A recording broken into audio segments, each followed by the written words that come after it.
Any law enforcement investigation, if I'm confirmed at the FBI, will only be launched on the following qualification: a factual, articulable, legal basis to do so. The president has said publicly that he will allow the FBI to remain independent, and I have said as much as well. Kash Patel, President Trump's pick to lead the FBI, was narrowly confirmed by the Senate this week to lead the agency.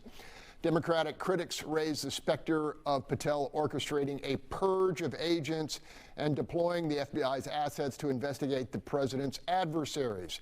And let's face it, that's what many of the president's most ardent MAGA supporters are craving. Lock them all up. I'll make it so. Pelosi, Schumer, Waters, Eric Swalwell, and the rest of you, you better get ready for the charges I'm bringing you. Schiff, you'll be in jail real soon. I'm gonna lock you up in a hotel bathroom. Diddy, I didn't forget about you. Soros, Epstein, and JFK too. Fauci, Gates, and the Clintons better pray. You're gonna need some bail money. Cash is on the way. All right, a little levity there. Panel, for his part, Patel has promised to depoliticize and restructure the agency. Bill, I'm throwing this at you.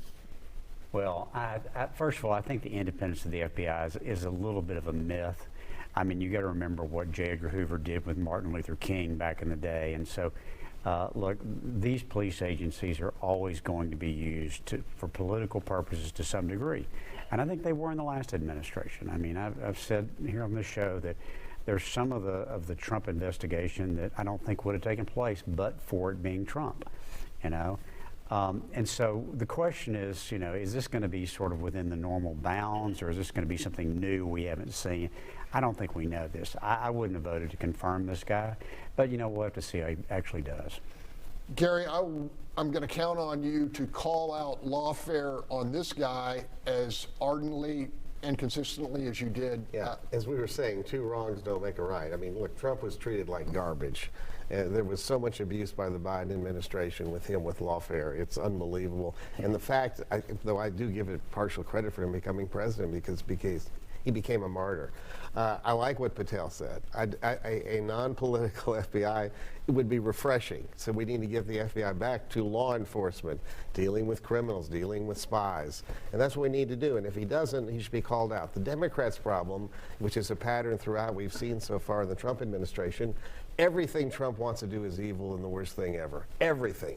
And they are the boy who cried wolf over and over again. And when the day comes where Trump really does something that's bad or dangerous, if that happens, the American people aren't going to listen because it's the same stuff they've been saying over and over again. I count on Paul Castro to kind of keep an eye on this. What will you be looking for? I mean, look, Biden issued pardons for a whole, you know, phalanx of people. Yeah, I think one of the things, first of all, is what Patel has been pinned as by people who were in the Trump administration, part one, is that he has no spine. He's a Gumby. He does whatever, you know, he's told to do.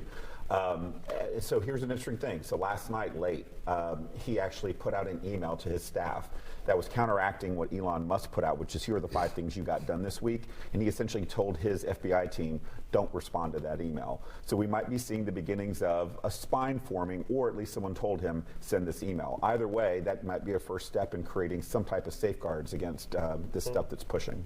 20 seconds, Shal. I just hope it doesn't compromise public safety for American people. I mean, you've got a reckoning of a very big department. Agents are going to be told they're moving to Alabama, getting out of D.C. This is a big disruption to a big, long-standing organization whose mission is really to protect our people. Yeah, maybe it'll be for the best or not. We'll see.